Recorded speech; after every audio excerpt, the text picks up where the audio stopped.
Racism. It's bad. But on Elon Musk's Twitter, it is mind-bendingly profitable.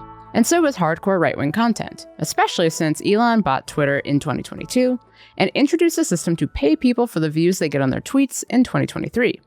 The more extreme the content, the more people click on it. And people absolutely click on the wildly racist shit you'll see on Twitter right now.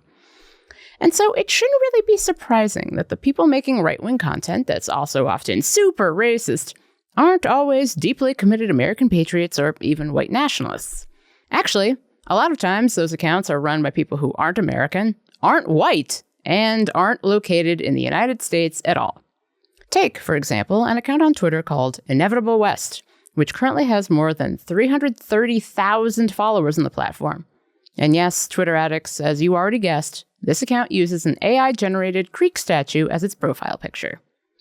Inevitable West's Twitter bio reads as follows, quote, "Defender of Western values and culture. Jesus Christ is King, covering Europe and the US." But earlier this year, Inevitable West was exposed as being run by Saurabh Chandrakar, a notorious scammer who was being held under house arrest in Dubai for his role in a complex money laundering scheme centered around a gambling app. Has he stopped tweeting right-wing nonsense? Of course not. And our friend Chandrakar is far from alone. Another white nationalist right-wing bullshit slop account on Twitter, Radio Genoa, which has more than 1 million followers and has gotten support from Elon, is being run by a Cambodian man living in Italy.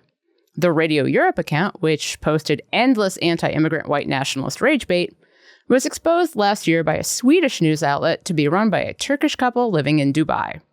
Time after time, the most racist right-wing slop accounts on Twitter are run by people living in and representative of the same countries those accounts constantly denigrate. All of these accounts work in basically the same way, using Twitter's algorithm to bring in thousands of dollars. For example, they'll post so-called engagement bait, like using a photo of an interracial couple or a black person doing pretty much anything ever, with text reading, "What do you think?" or "Thoughts?" The bait lures in people who interact with the post in any way, even if they're saying, "Why would anyone have issues with an interracial couple?" A process called engagement farming.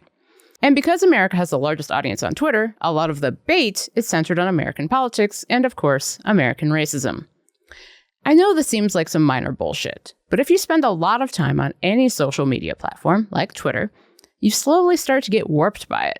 And with the rise of weirdo racist engagement bait accounts that get thousands of followers on a daily basis, I can't help but feel that users are being exposed to more hardcore racism than they'd ever experience in any other space.